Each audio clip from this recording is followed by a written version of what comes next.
Astounding session just a day or two ago with the chief of an Indian tribe. He was from the western Shoshone Indians, which are located roughly around central Nevada.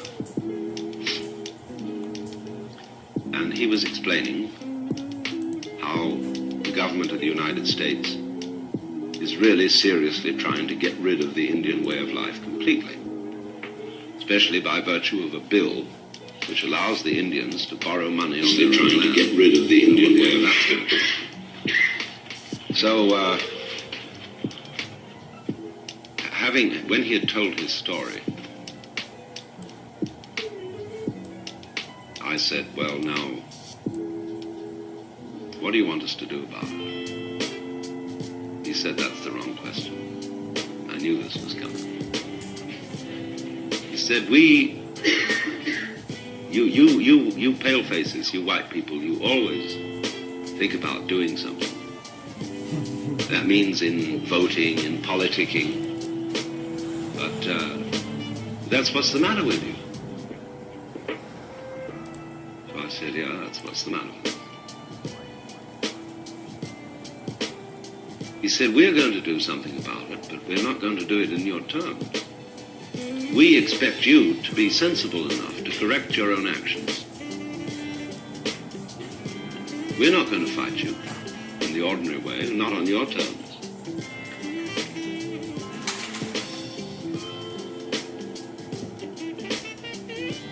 He said then further, we are in harmony with the physical earth and geography and the sky and the waters of this country.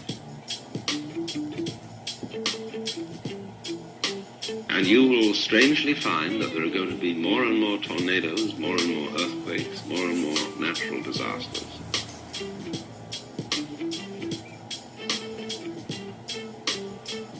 Because you are, as people, you are violating nature. You are destroying it, and it will fight back against you. And we are nature. We are not some strangers on this land. We are the same thing as, we're the same process as the land. And we regard ourselves as the same as the continent. And it's not just us in North America. We're in touch with the Indians in Peru, Chile, Brazil. We're one great family, and we're just waiting for you invaders from the West, from Europe, to strangle yourselves and get rid of yourselves.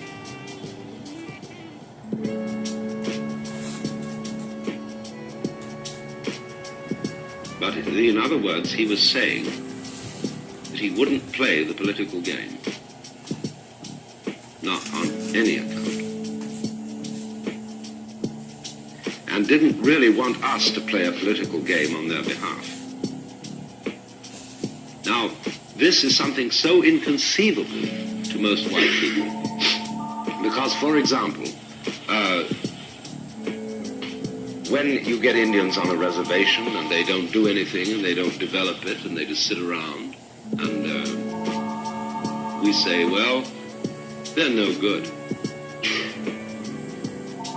They're just lazy.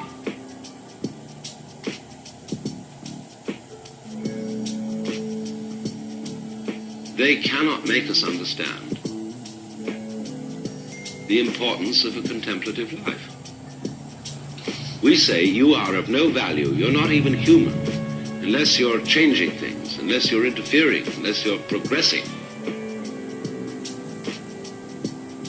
Unless we confuse growing with progressing. Unless something is happening, a great operation, a new project is going on, and you're busy with it, we say, well, you're lazy. You're good for nothing. Because you are not working for the future. But they say, if you're working for the future, you're quite mad. So they don't work for the future. Just like a Chinese coolie works long enough to make some money. Then he knocks off work and he goes to the gambling joint. And he gambles. Or he smokes opium. Or just generally wanders around and digs the scene. And we say, well, that's awful. That's irresponsible. You can't do that. That's not maintaining the world properly. What do you think? Maybe that is maintaining the world properly. Maybe it's we who think that everything should be progressing who are destroying the world. Of course we are. By our Protestant ethic, by our notion of keeping everything in charge, it's true. We have a great initial success. We destroy diseases. We keep people alive. But on the end is the H-bomb. To get rid of it all entirely.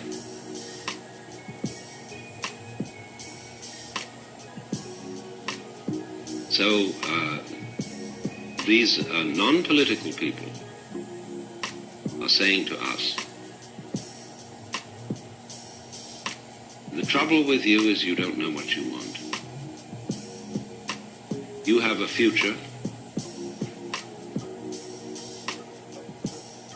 which you're working for, but you're all retch and no vomit.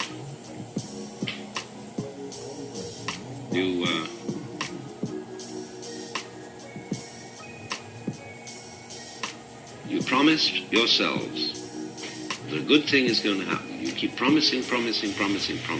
Even your money is a promise.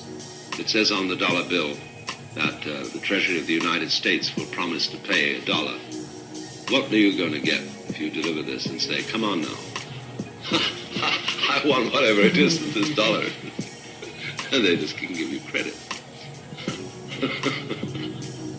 Because it's paper, it's all symbolism. So, all these myriads of so-called primitive people, like Amerindians, Mexican Indians, Africans, don't communicate with us, and we don't communicate with them, because they don't want what we think is the desirable good society. Or some of them do, of course. So in Japan, for example, the Japanese have been thoroughly conned into the idea that the Western way of life is a great thing. And so they are, by and large, frantic industrialists. And so, as a result, the cities of Nara, Osaka, Kobe, it's just a madhouse. They're getting it. So the whole point is,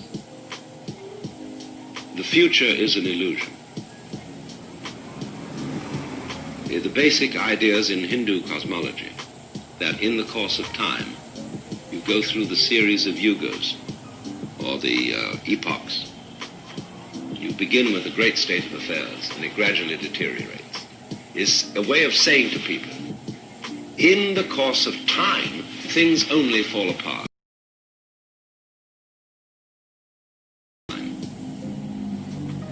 Get off the wheel of samsara, the rat. This is my idea of what I call the politics of diversion. Divert Western man from history, from the notion that he is in a historical process which is leading to something always better and better and better, but which in fact only leads to more and more destruction.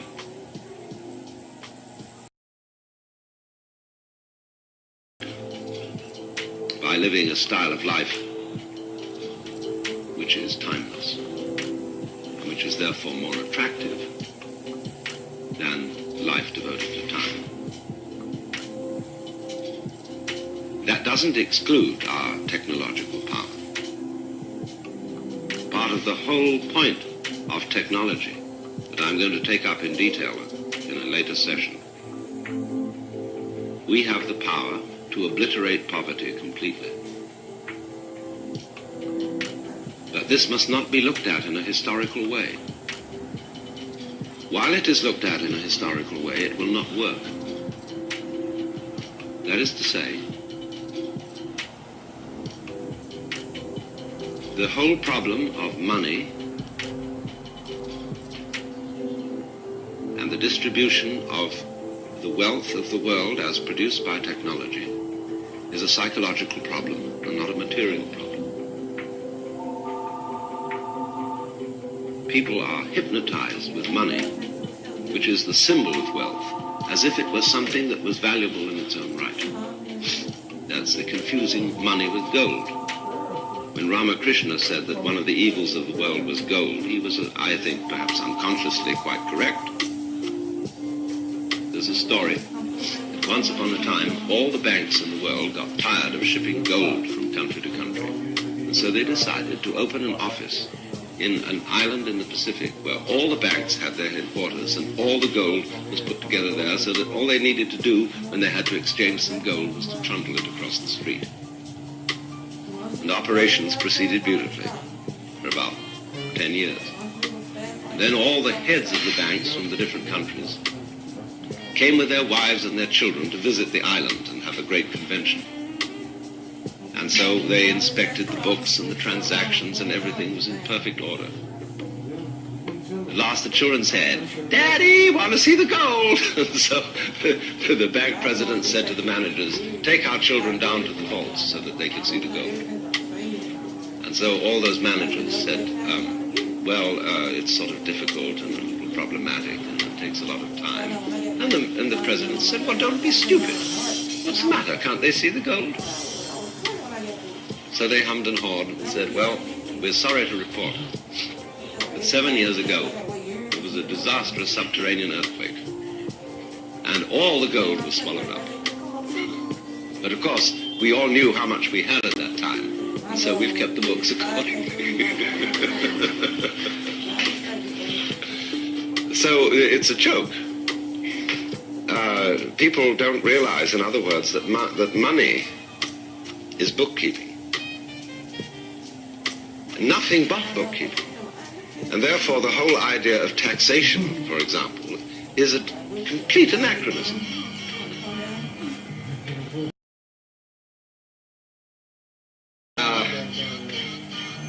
The thing that is stopping the flow of the actual wealth of the world is this fixation on money.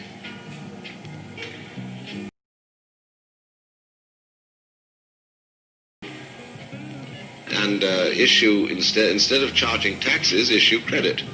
Then, but you have to keep the credit product, some form of figuring. And then everybody can circulate what they're making. Otherwise, you're in this ridiculous situation where people are starving in India, and we are hoarding food supplies and burning them and dumping them in the ocean, which is sheer insanity. But it's all based on a psychological block about money.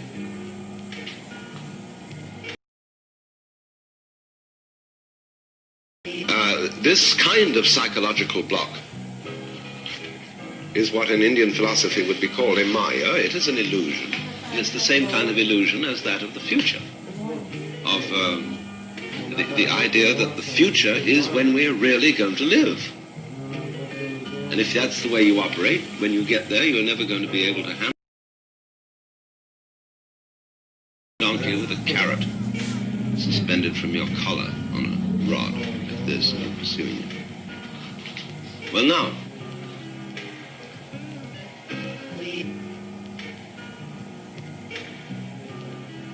when we approach the subject of politics, you obviously recognize at once that the word is connected to the Greek polis, meaning a city.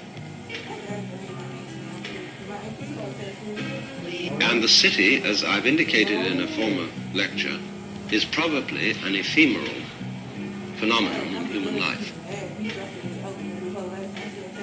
As our technology of communication develops, cities are going to disappear. And for the same reason As our technology develops, politics are going to disappear. Let's go back to an early stage of our development when human beings changed from being hunters to being farmers. This is a very critical stage in the history of technology. When we were hunters, every male knew the whole culture. In other words, he had to fend for himself, to make his own clothes, to make his weapons, to know the arts of hunting, and also he was in charge of his own religion.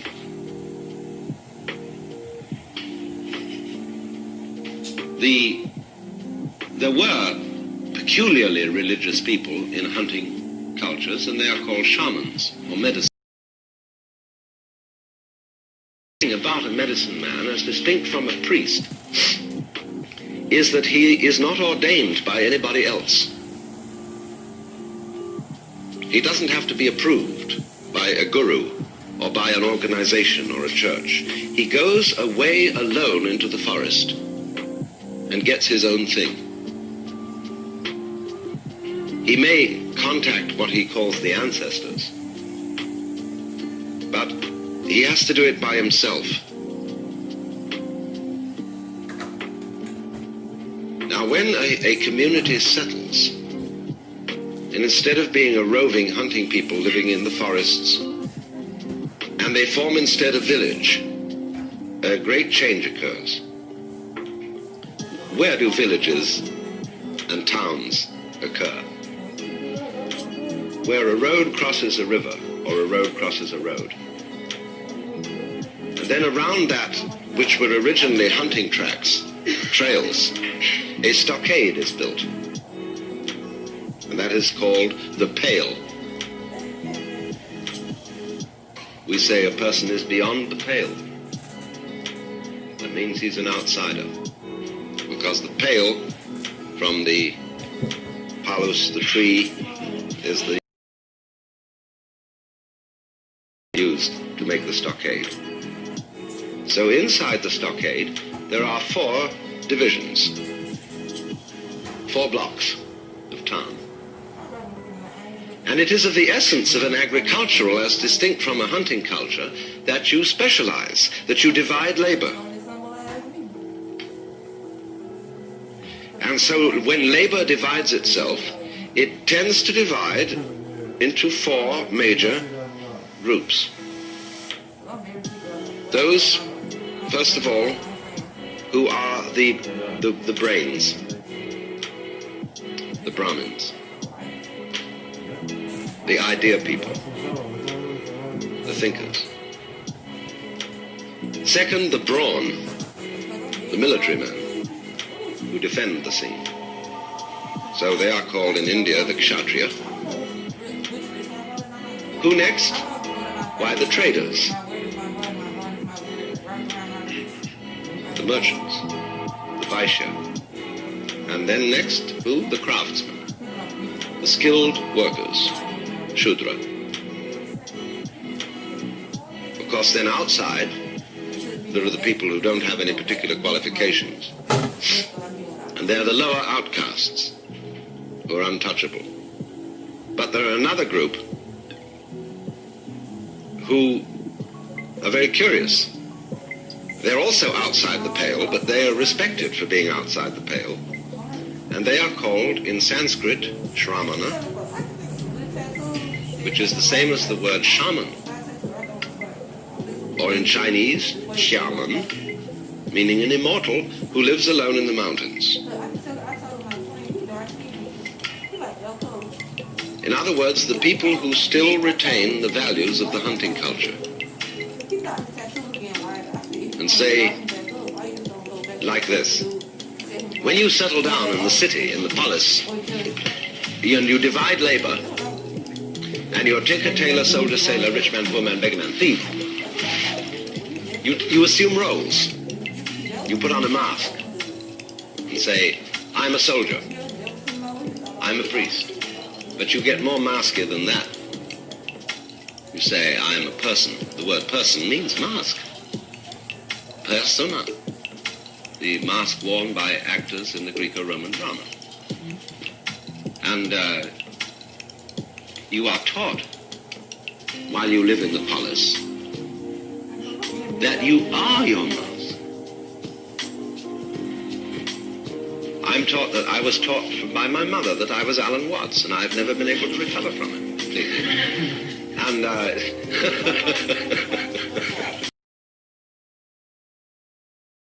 role that you were supposed to play. Well, you play that role, but in ancient Indian custom, it was recognized that that you played it only for a while. That when you had raised your children and done your social duties, that you then had to prepare for death. Death, when you are playing a role, seems a tremendous threat. What's going to become of me? But they explained that that doesn't matter. You just have to find out when you are ready to die. You can die properly and with dignity if you know who you really are. So in order to find out who you really are, you withdraw from your role. And you become what is called Vanaprastha, which means forest dweller, instead of Grihastha, which is householder. In other words, you go back to the forests, away from the polis, outside the pale. The doing of this may take many forms. It may be purely perfunctory, that you retire to a cottage in the backyard. You may actually go out into the jungle. You may actually tear off all your clothes and run naked and sit by the river. All sorts of ways of doing it. But you give up your name. You become nameless. Or you may assume a name which is a divine name, one of the names of God. There are people trying to do this in the United States today, called hippies. I met one the other night, and I asked him what his name was, and he said, my name is you. And he absolutely would not acknowledge any other name at all. Great. Okay. Who are you? So,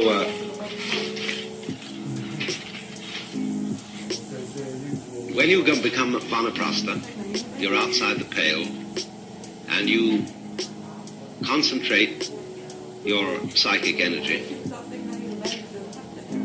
to find out what's going on. What is this that we call existence?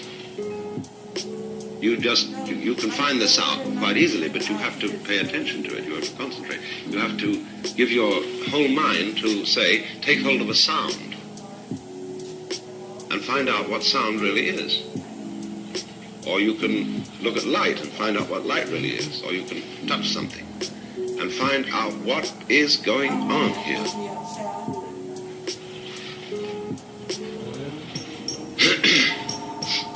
And when you find out, you stop being anxious.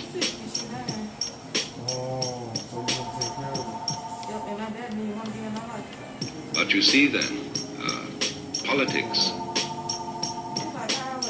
is the order of that transitory state,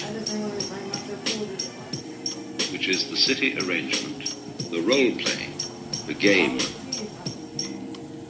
of social life, designed in a particular style. Now, I'm not trying to say in any way that the polis is something wrong. We shouldn't put it down and say it's bad.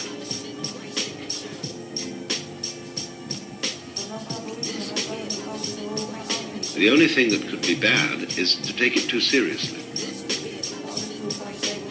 In other words, if you take the fundamental idea that the whole universe, all its forms, all the forms of biology, all the different species, the giraffes, the rhinoceroses, the baboons, the roses, the eucalyptus trees, etc., everything is a form of biological game. It's a dancing thing going on, different styles.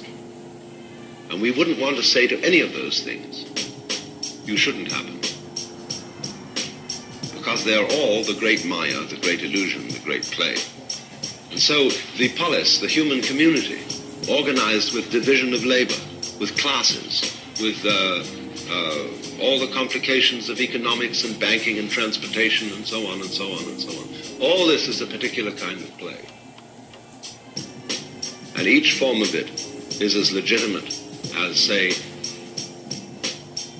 different kinds of dancing, a waltz, a rumba, a foxtrot, a frog, all the other perfectly legitimate forms of dancing.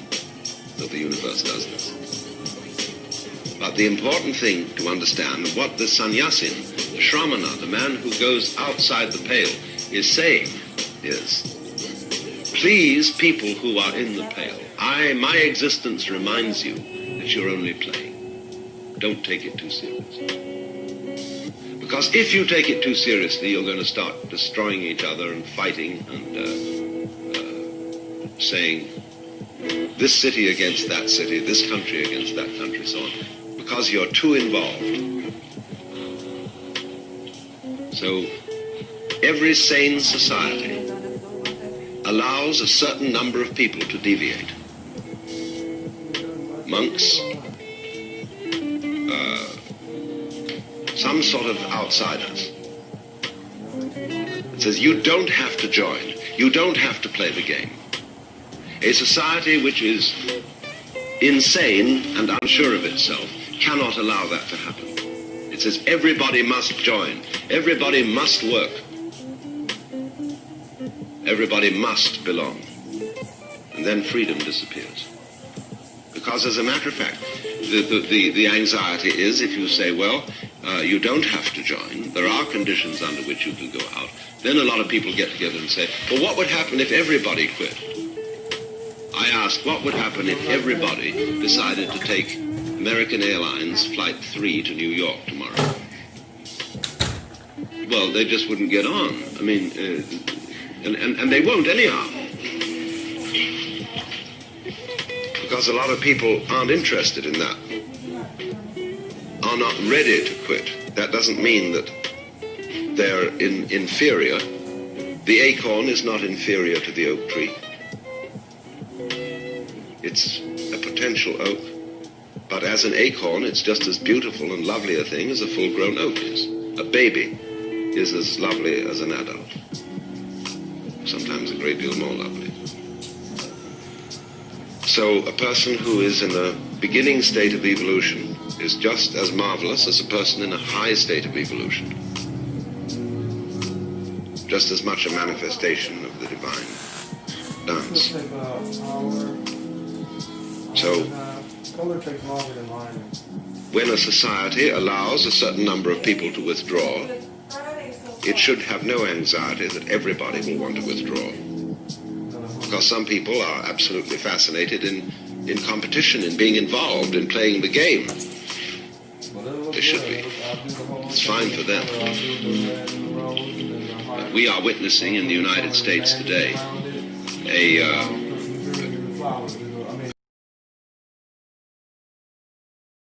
because we haven't provided for it. We haven't, there's no opportunity for a Protestant to become a monk, or a Jew. The Catholics have half-heartedly provided for this sort of thing. And there have to be people who stand outside the game and do not identify themselves with a class, with a name, with an ego, with a persona, with a role. And a society which cannot tolerate that is weak and in grave danger of dissolution. A society which can tolerate it is sure of itself inside. It doesn't have to insist on everybody agreeing with the way you see things. That's the nature of democracy. Say, you have a right to differ.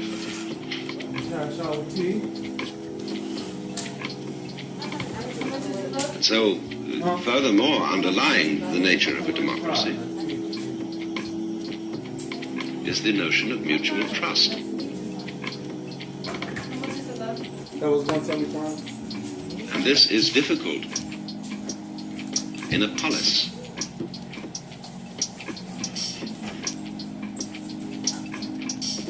You can't obviously have an ongoing human arrangement in which proper behavior between each other is enforced by violence of some kind, by police. Because, after all, who stands behind the police? Who gives the police their authority? Why, the people do. But if the authority of the police becomes something separate from the authority of the people, you get a violent situation. You no longer have democracy, you have a dictatorship. So, but if you really trust each other, you don't really need much in the way of police. Yes, you need some scouts to direct the traffic, who simply establish which row is to move first. Not by authority, but simply pointing out that when we get to a crossroad,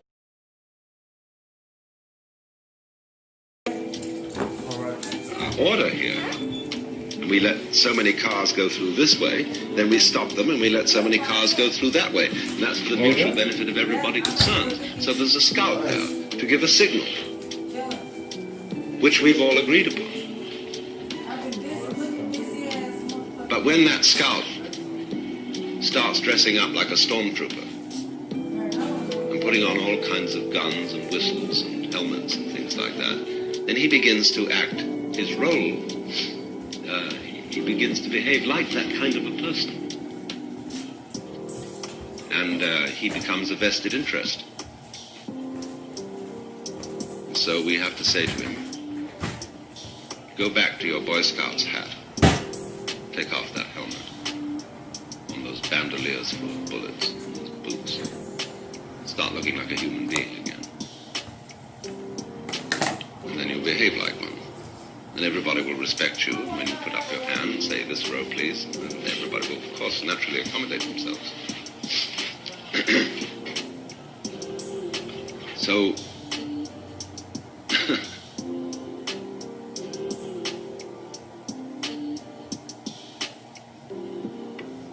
as then a society tolerates within itself a group of people who play no role, who are in that sense liberated, we come to see, all of us, that the political game is not absolutely serious.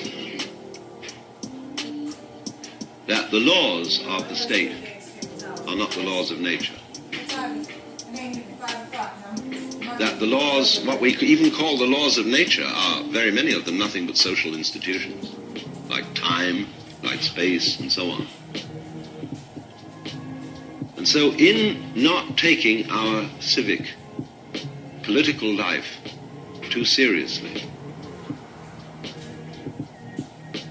we can live it at a decent pace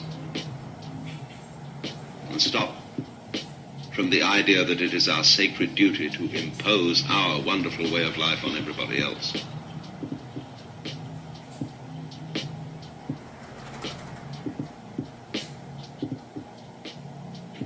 And that, you see, is a quality of humor.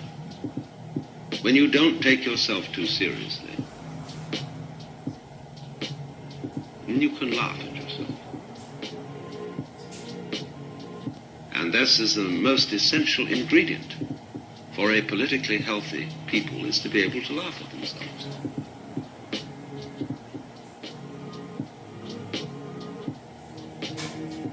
That's why one of the difficulties about churches and law courts. I was in a law court some time ago giving evidence. The two accused people were smiling. The judge hit the gavel. He said, you two young gentlemen should realize that you're on trial for a very serious crime, and that this attitude of laughter is disrespectful to the court. And their attorney got up and said, Your Honor, this is the first time these two men have ever been in court, and they don't understand what the rules are. Well, he said it's high time they did.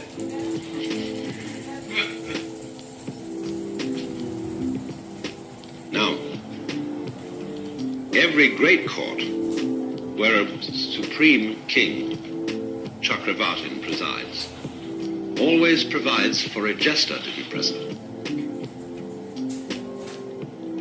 Because the moment the king in charge, or the justice, becomes too serious, takes himself too seriously, there is tyranny abroad.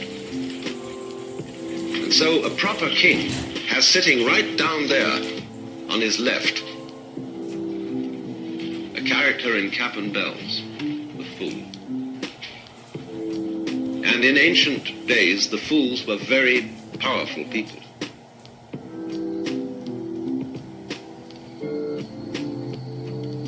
Very important people. One of the fools of the court of England, Rahir, founded St. Bartholomew's Hospital out of his wealth. Because the fool, as Shakespeare puts it,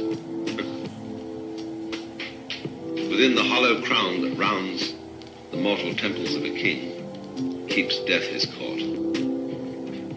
And there the antic is an old word for the fool, and there the antic sits, scoffing at his state and grinning at his pomp, allowing him a little time to monarchize, be feared, and kill with looks. Then at last comes death, and with a little pin bores through his castle walls. Farewell, king. Because the fool is the one who reminds you all the time that you're mortal, you're fallible, you're human. Don't take yourself too seriously. So, at the Congress of the United States, at the sessions of the Supreme Court, there ought always to be a fool who says to the judges,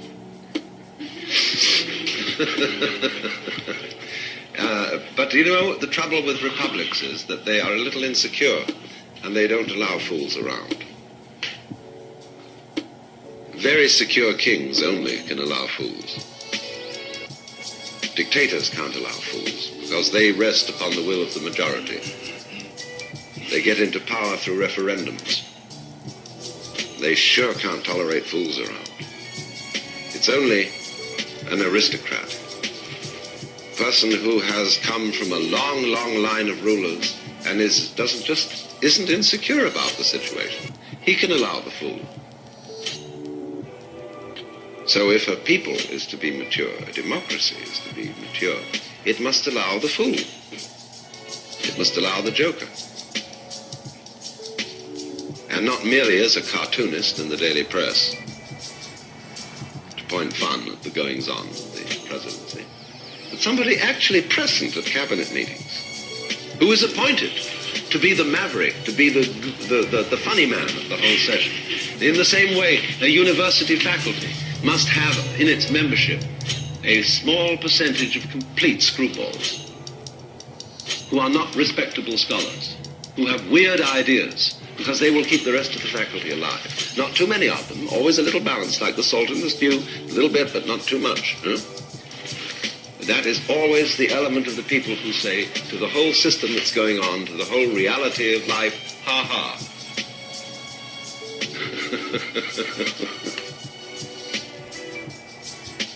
So now, I want to contrast out of Asian sources two great theories about politics, respectively from two books. The first book is the Arthashastra, which is the manual of political wisdom originating from what you might call the great period of medieval India. And the opposite sort of book altogether, the Tao Te Ching, from China, probably 400 BC. These books contrast with each other in a completely beautiful way. Both of them are manuals of advice to an emperor. When in Sanskrit one speaks of the word Chakravartin, it means a wheel turner. And a Chakravartin can mean either a complete omnipotent monarch or a Buddha. Now, this is the extraordinary thing about the life of the Buddha himself, because he is reputed to have been the son of a very, very powerful king. And when the astrologers got together at the time of his birth, they said, this boy, Gautama, is to be a Chakravartin. The question is, in what sense of the word will he be a Chakravartin? Will he turn the wheel of the world, or will he turn the wheel of the Dharma?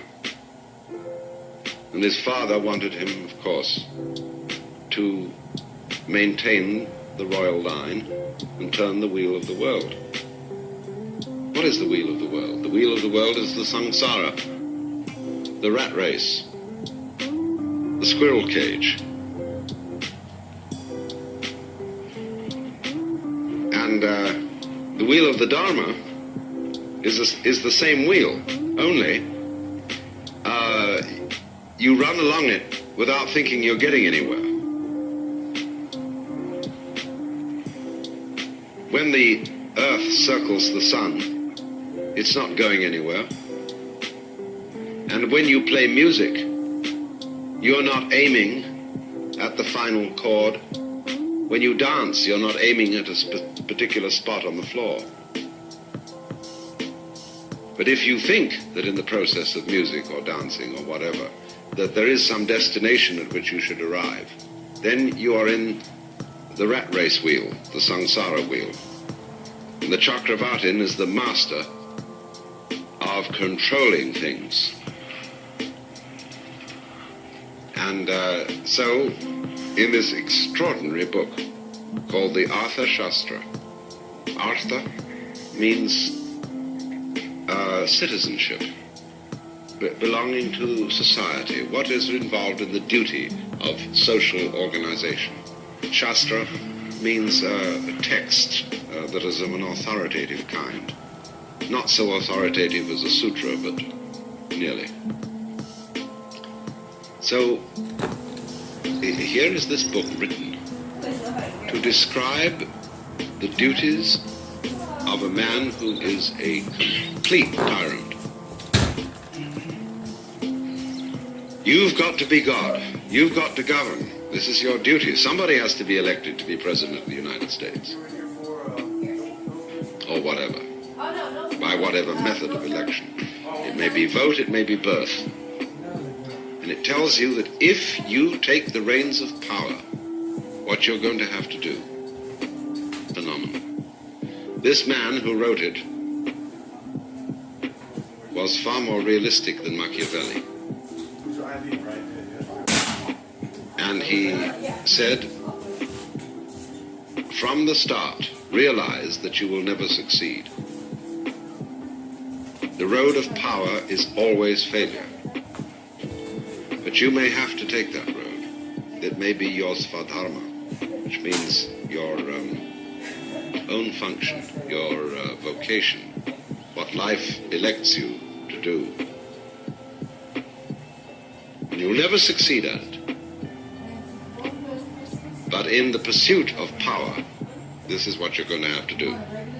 First principle is have no friends. Don't trust anyone or anything.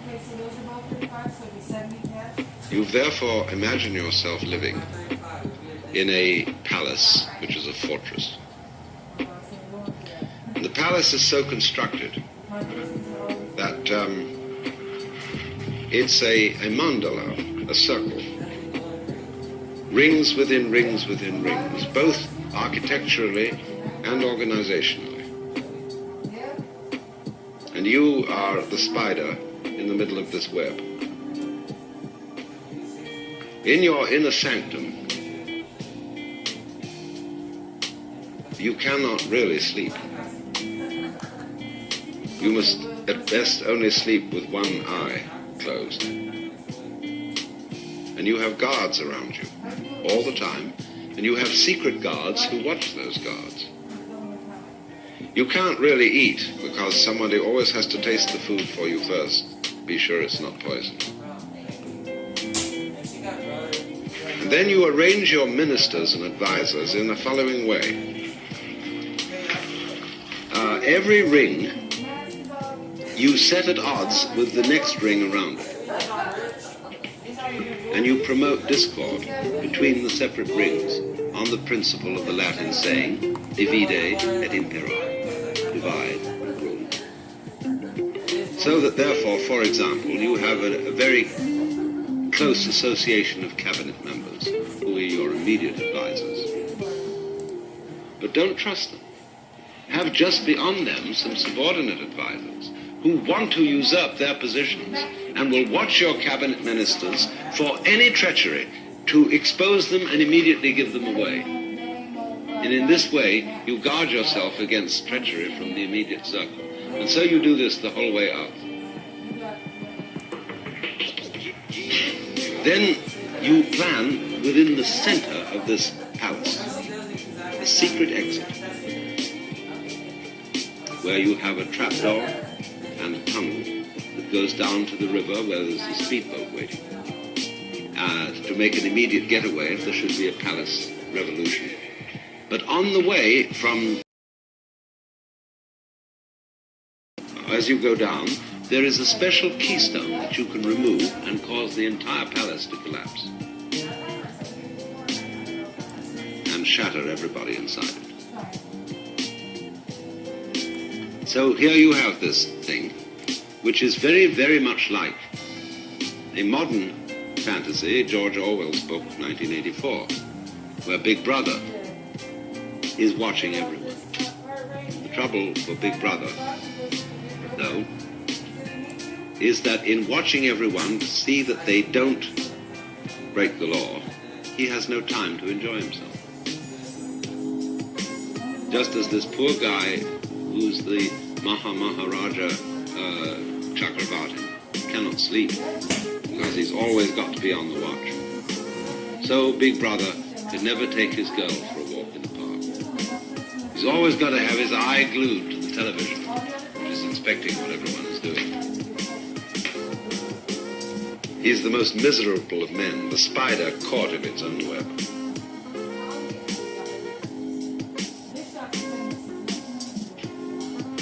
So, the whole theory of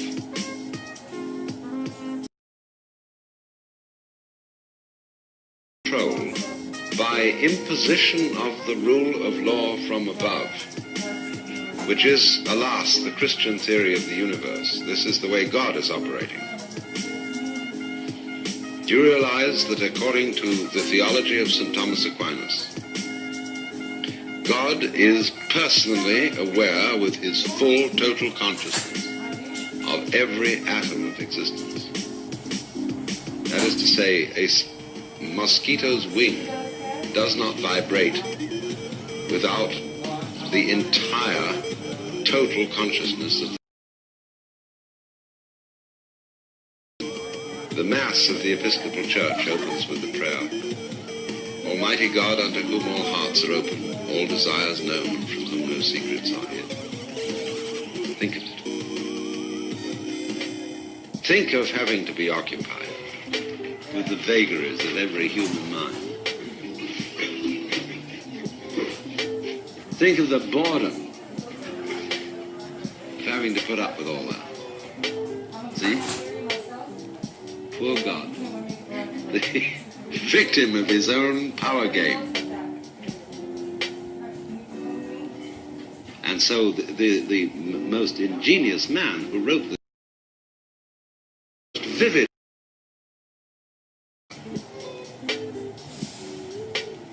now, the gods of the Hindus do not work this way. They do not operate in the manner of the Chakravartin. And this is revealed in the fact that they have more than 2 arms. When Shiva is depicted dancing the Tandava dance, he has 10 arms, all of which operate individually. Avalokiteshvara has 1,000 arms. Avalokiteshvara, when translated into Chinese, becomes Guanyin, Kannon in Japanese. And in the gorgeous Sanju Sangendo Temple of Kyoto, there is an image of Kannon, literally with 1,000 arms. Kannon. And surrounded by 1,000 replicas. Only these ones only have 10 arms. And